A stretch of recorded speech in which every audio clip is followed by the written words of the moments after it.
Hello everyone, myself Arpit Mishra and I am back with another aviation video based on module 9, that is human factor.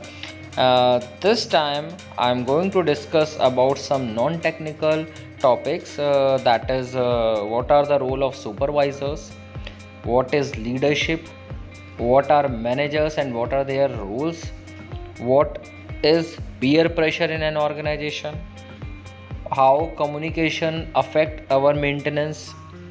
Apart from this, how physical environment affect the maintenance, and then we will also see what is the importance of this human factor in our aviation maintenance, and also peer pressure in an organization. So there are several topics in this particular module which I am going to share with you. So be with me till the end of this video session, and I will be uploading many videos on this particular subject. So watch all those videos, and I'll try to post as soon as possible all the videos.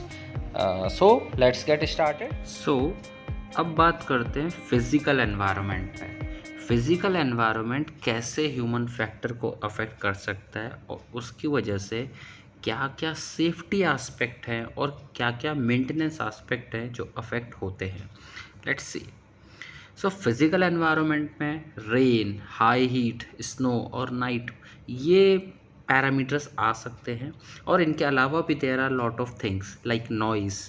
It will come into physical environment क्योंकि noise की वजह से भी issue होता है। तो पहला हम लोग नॉइज़ पे ही बात करने वाले हैं कि नॉइज़ कैसे अफेक्ट करती है हमारे ह्यूमन फैक्टर को, वो सब पे बात करेंगे। तो एक मेंटेनेंस पर्सनल को बारिश में भी काम करना पड़ सकता है, हाई हीट हाई टेम्परेचर पे काम करना पड़ सकता है, स्नो में या फिर नाइट में। ये चारों ही फैक्टर अगर आप देखें तो कहीं ना कहीं एक इशू हैं। इशू इन द सेंस हो सकता है जो मेंटेनेंस पर्सनल है वो रश में काम कर दे कि फटाफट निपटाता हूँ और चलता हूँ। अब ऐसा नहीं कि वो ही ऐसा करना चाह रहा है, there might be certain circumstances जो कि ऐसा हो जाता है। तो इन सब के लिए अपने को कुछ ना कुछ प्रिकॉशंस लेके चलने हैं so that we can avoid any defect which we are going to miss. ठीक है, सो पॉइंट वाइज देखते हैं। So physical environment considers the impact of noise, fumes, illumination, climate and temperature, motion and vibration, confined space and other issues that can adversely affect safety, productivity and the health of a personnel. तो physical environment में noise, fumes, illumination मतलब light, जैसे night में काम कर रहे हैं, even day में टाइम में भी अपन काम कर रहे हैं, तो हो सकता है शेडो की वजह से हम लोग जिस एरिया में हम काम कर रहे हैं वहाँ पे लाइट अवेलेबल ना हो। ECS बे है, एवियोनिक्स बे है, अब हम लोग यहाँ पे जब काम कर रहे हो तो वहाँ पे लाइट नहीं है। ठीक है, तो इवन हम लोग THS पे काम कर रहे हैं तो हो सकता है उन कंपार्टमेंट में लाइट नहीं हो। फ्यूल टैंक में अपन काम कर रहे हैं तो वहाँ पे लाइट नहीं हो, तो अपने को एक ऑक्सिलरी लाइट लेनी पड़ती है जिसे टास्क लाइट भी कहा जाता है। क्लाइमेट टेम्परेचर, ऑफ कोर्स मैंने आपसे बात की कि ठंड का टाइम है, बारिश का टाइम है, अगर ऐसे टाइम में कोई मेंटेनेंस पर्सन काम करे तो हो सकता है वो रश में काम करे या फिर कहते हैं ना अंदर से ही काम करने की इच्छा नहीं हो रही, तो ऐसा भी हो सकता है। हाई हीट में काम, या हो सकता है उसको वो हार्मफुल हो। हाई हीट में काम करना जैसे कि अभी का टाइम है, हो सकता है मुंबई का टेम्परेचर देखा जाए तो उस हिसाब से कितना अफेक्ट कर सकता है ये माइंडसेट को। Then motion and vibration, there are certain cases जो वाइब्रेशन ऐसा समझिए कि न्यूमेटिक गन से अगर कंटिन्यूस काम किया जाए तो हो सकता है हाथ में वाइट स्पॉट आ जाए, मतलब वाइब्रेशन हाथ को एकदम ख़राब कर देता है। I will show you the image also.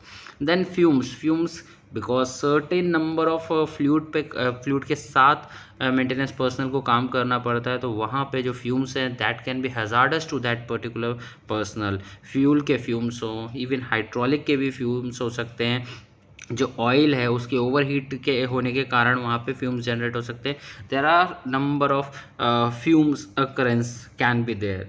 So these all the things will come in physical environment that can affect the safety as well as the health of a personal. Then let's move ahead, बात करते हैं noise and fume की।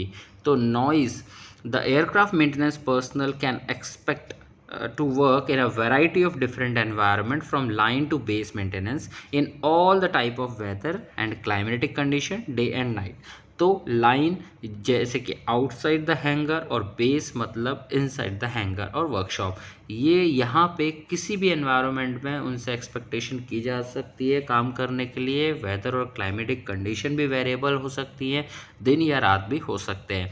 तो ऐसे में maintenance personal को क्या है कि कहीं ना कहीं कॉम्प्रोमाइज़ करना पड़ता है बहुत सारी चीज़ों के साथ। तो यहाँ पे बहुत सारी चीज़ें इंपॉर्टेंट होती है कि कहीं वो ओवरलोडेड तो नहीं है, मींस वर्कलोड ज़्यादा तो नहीं है। तो इस केस में ये सब पैरामीटर के साथ अगर वो भी हो गया तो प्रॉब्लम, कम्युनिकेशन प्रॉब्लम तो नहीं हुआ है, यानी कि शिफ्ट हैंडओवर के समय अगर क्लियरली नहीं बात हुई तो वो भी, और अपार्ट फ्रॉम दैट ये कंडीशन है तो it can affect the safety parameter. तो पहला पॉइंट ये हुआ। अब बात करते हैं स्पेसिफिकली नॉइस। नॉइस जनरेट भी हो कैसे हो सकता है, यहाँ पे इंजन का है, एपीयू का है, इवन ग्राउंड कार्ट है, ग्राउंड एयर न्यूमेटिक कार्ट है, इलेक्ट्रिकल कार्ट है, ये सब भी साउंड जनरेट करते हैं। जो नॉइज़ है, नॉइज़ मतलब एक unwanted sound you can say. इसकी फ्रिक्वेंसी की भी वैल्यू देखेंगे हम लोग, कितने डेसिबल हमारे ईयर सेंसिटिव होते हैं और कितने डेसिबल पे हमें ईयर मफ या ईयर प्लग का इस्तेमाल करना पड़ेगा। ठीक है। So noise in the workplace can have both short term and long term negative effect. It can be annoying, can interfere with verbal communication and can damage worker hearing temporarily or permanently. Noise annoying हो सकती है और ये verbal communication यानी कि अभी मान लीजिए APU चालू है और दो मेंटेनेंस पर्सनल आपस में कोई इम्पॉर्टेंट टास्क को डिस्कस कर रहे हैं नियर टू द APU, तो व्हाट विल हैपन, मे भी हो सकता है जब वो बात कर रहे हो तो क्लियरली सुनाई ना दे रहा हो सामने वाले को, तो इट मे बी लाइक कि हाँ ठीक है अभी उसने भी ध्यान से सुना नहीं तो काम इससे ख़राब हो सकता है। तो नॉइज़ जो है इंटरफेयर करता है। तो इसीलिए कभी भी कोई इंपॉर्टेंट टास्क है, इवन शिफ्ट हैंडओवर की अगर बात करनी है तो वहाँ पे आप नॉइज़ प्लेस से हट के ही बात करें। तो unwanted sound will come under annoying. Then ear is sensitive to sound between certain frequency. The frequency is 20 hertz से 20 किलो हर्ट्ज तक के लिए ईयर सेंसिटिव है।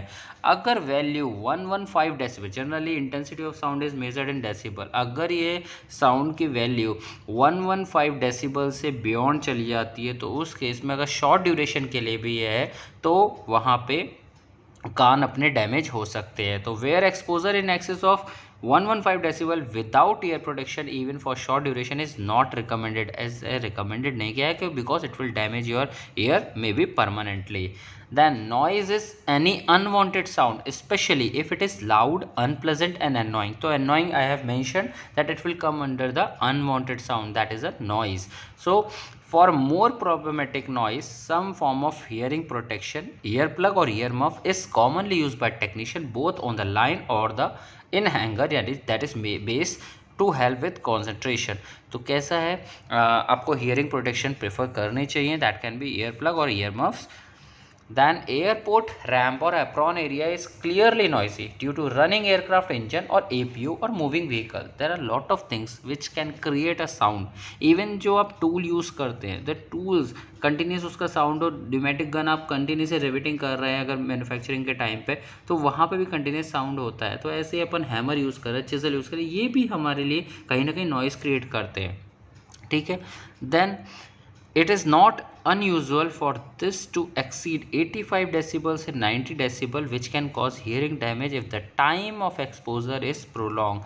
अभी ये सारे जो रैम्प है या एप्रॉन एरिया में जो डिवाइसेस हैं जो कि नॉइज़ क्रिएट कर रहे हैं, ये मतलब जनरली क्या है, हो सकता है 85 से 90 डेसिबल तक पहुंच जाएं, और 90 डेसिबल के अगर बियॉन्ड गया तो इट इज़ रिकमेंडेड और it is important that we should wear hearing add.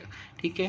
सो अगर बहुत लंबे समय तक हो रहा है, the hanger area can also be can also be noisy usually due to the use of various tool during aircraft maintenance. As I have mentioned, tools की वजह से भी साउंड क्रिएट होता है। तो साउंड क्रिएटिंग अगर इक्विपमेंट की बात करें तो इंजन्स है, APU है, मूविंग व्हीकल्स है, ग्राउंड एयर कार्ट है, या फिर हमारा टूल्स भी हो सकता है। Then it is very important that AMT remain aware of the extent of the noise. Technician को या मेंटेनेंस पर्सनल को ये पता होना चाहिए कि नॉइज़ कितनी इंटेंसिटी है इस नॉइज़ की और कितनी देर तक यहाँ रहने वाला है। अब जैसा मैंने बताया, दो मेंटेनेंस पर्सनल बात कर रहे हैं, तो इमेजिन कि एपीयू चालू और दो मेंटेनेंस पर्सनल बात कर रहे हैं, तो मान के चलिए 2 मीटर के एरिया में अगर दो मेंटेनेंस पर्सनल बात कर रहे हैं और उनको क्लियरली एक दूसरे की बात नहीं सुनाई दे रही है, मीन्स हियरिंग एड की ज़रूरत है यहाँ पे। तो some form of hearing protection should be carried at all the time and used when remaining in an area where normal speech can not be heard clearly at 2 metre. तो अगर दो maintenance personal को 2 metre के distance पे अगर वो खड़े हैं ऐसे ही जो साउंड नॉइज़ क्रिएट होने पे और स्पीच मतलब एक दूसरे की बात क्लियरली नहीं सुनाई दे रही है, तो they have to wear any hearing aid. AMT often need to discuss matter relating to a task with colleague and also at the end of a shift handover to an incoming AMT। तो कैसा है, maintenance personal को, कोई technician को हो सकता है shift handover के टाइम में हो सकता है डिस्कशन करना हो, तो अभी डिस्कशन अगर नॉइज़ एरिया में करेगा तो फिर दिक्कत होगा, तो क्लियर हो सकता है क्लियरली सुनाई ना दे। तो it is important that noise does not impair the ability to communicate as this could be a safety issue. So important matter are discussed away from the noisy area. तो ये slide सीधा यही बोलती है, क्योंकि जब भी हम लोग मान लीजिए शिफ्ट हैंडओवर की बात करें तो ये एक इंपॉर्टेंट चीज़ होगी कि कितना काम पेंडिंग है, कितना काम हो गया, या फिर वो कोई काम में कुछ मॉडिफिकेशन हुआ है, तो ये सारा डिस्कशन शिफ्ट हैंडओवर के टाइम में होता है। तो उस टाइम पे क्लियरली कम्युनिकेशन होना चाहिए, अदरवाइज़ क्या है, it may create a safety issue. So noisy area से हट के काम करने को बोला जाता है, डिस्कशन करने को बोला जाता है। Then protecting your hearing, know your work environment. तो building and maintaining aircraft require a variety of power tool which uses compressor and generator. Then understanding ये building and maintaining aircraft because you require pneumatic also and generator electrical power also, so for that for both of them creating a noise. Understanding the source of noise in your environment is the first step in preventing hearing loss। तो पहले ये जानना है कि किस चीज़ की वजह से नॉइज़ क्रिएट हो रहा है, then only you can minimize it। इसको साउंड इंटेंसिटी को, नॉइज़ इंटेंसिटी को मेज़र करने के लिए we have such type of device which can measure the sound level and उसके हिसाब से आप हैंगर में सेफ्टी मेंटेन कर सकते हैं। तो consumer electronic store sell inexpensive यानी कि cheap sound level meter for fine tuning audio response on stereo system. The same meter capture a wide decibel range, so it can be use in a hangar to monitor noise operation. तो ये hanger में noise operation को monitor करने के लिए use किया जा सकता है। Then earmuff and earplug are more appropriate hearing protection device, HPD, hearing protection device for professional mechanism or anyone spending time in hangar। तो earmuff और earplug जनरली यूज़ किए जाएं जो कंटिन्यूसली काम कर रहे हैं हैंगर में। Canal caps which cover the entrance to the ear canal, canal cap का भी यूज़ किया जा सकता है। ईयर मफ और कैनाल कैप में यही डिफरेंस है। ईयर मफ आपको अगर हाई इंटेंसिटी और मतलब लंबे समय तक आप काम कर रहे हो नॉइज़ एरिया में, तो वहाँ पे ear muffs will be better as compare to the canal cap. ये शॉर्ट इंटेंसिटी साउंड के लिए कैनाल कैप इज़ गुड, ठीक है।